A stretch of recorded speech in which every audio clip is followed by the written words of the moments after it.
Order! Order! You are an incorrigible delinquent at times. Behave yourself, man!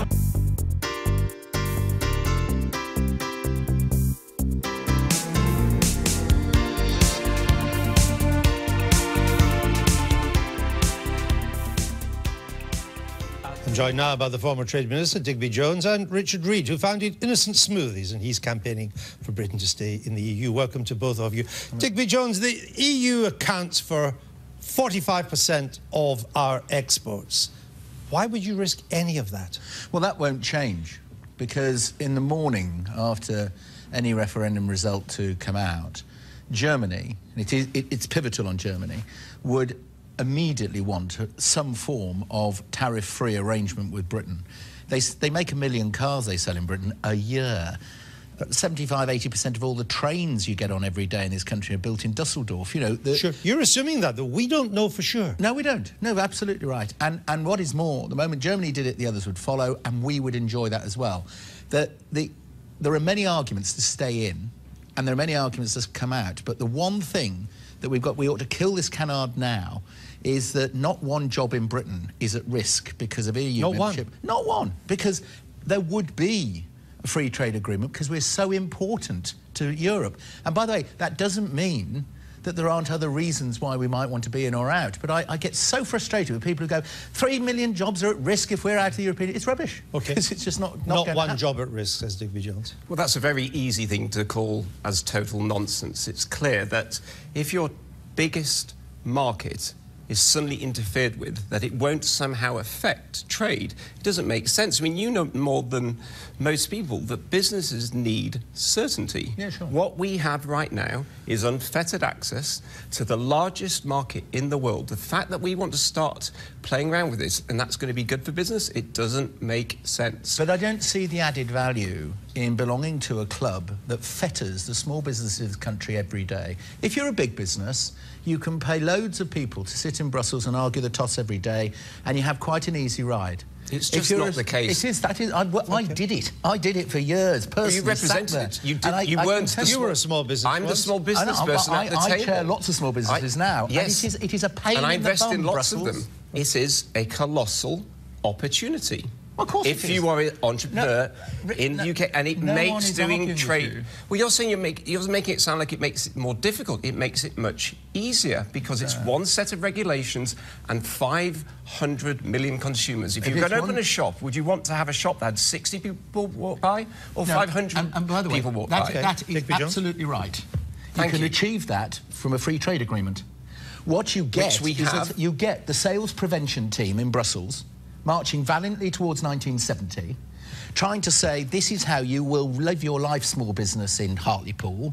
And by the way, the same rules will apply to 520 million people. But we all know that Southern Europe, compliance is a voluntary event. We all know that the French don't obey these rules. And then what happens is, we and Northern Europe, we're by no means the best, Scandinavia is better than us at this. We obey this stuff, and a small business who doesn't have 427 lobbyists sitting in Brussels every day arguing the case, and you know this as a small business. I know this. We love a bit of legislation. Okay, let Richard Reid come back. Britain loves a bit of regulation. You're absolutely right. If we come out, and you're saying we're going to still trade, which we need to do, we will still have to comply with the regulation, because that's the condition of the free trade. So we won't avoid the regulation. The regulation is there, whether we're in or whether we're out. Well, when we're in, we get to influence the regulation. We get to have our voice heard. You tell that to all the money men in the city who have seen Brussels really hammer down with regulation from Brussels. And you see how bad it gets when we are there. You see how bad it gets when we are not there at the big table where the decisions are made. So you think we have no influence? You think we are one of the three big forces in Europe? No, we're one of the three big economies of Europe. In fact, we become the biggest economy in Europe. But your argument... All right, hold on, I want to ask you this, Digby Jones. It seems that, I mean, you assume we will still have unfettered access to the single market. But it's been pointed out by Mr. Reid that that means we'd have to meet the conditions of getting into the single market. There could be other costs. For example, free movement of people may well be a cost. That's a price Switzerland and Norway pay. It wouldn't change things. Let us explore that, because I am very concerned that this referendum is going to become a referendum purely on immigration out in the street, when we ought to be discussing how can European Union reform improve the life of an unemployed 25-year-old in Madrid and a single mum in Athens?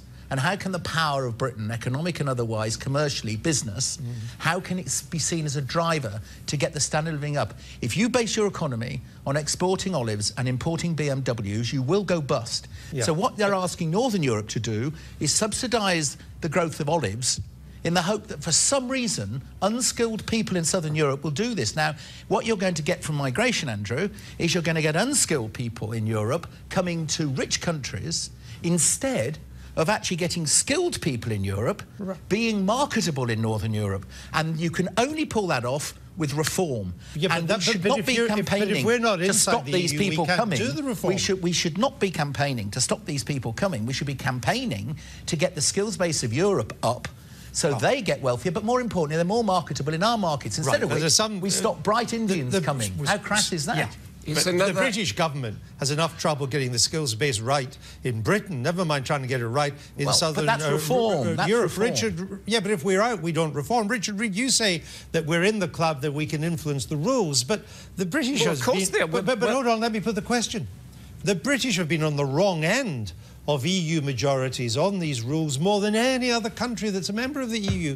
We rarely get our way on these things. Are you joking? We have got the best possible setup. We are part of the EU, but we said no to the euro, we said no to Schengen, we said no to forced migratory targets. So why do we lose so many majority votes? Because what I'm saying is, let's look at the big picture. This is a macro decision. Once in a generation, we've got to get it right. The big picture is this. It is a colossal opportunity being part of Europe, and we have got the best version of the deal. Richard, when you and I, years ago, and you were running Innocent so successfully, I was at the CBI, we were arguing cases about should we join or not the euro. And I can remember sitting in television studios and being told the world was going to end, the sun wasn't going to come up in the morning, and we were going to go to Armageddon and back if we didn't join the euro. And no one's making that argument. We made the right decision about the euro, and we made the right decision about being in the EU. The world isn't going to end, but this interview has come to an end.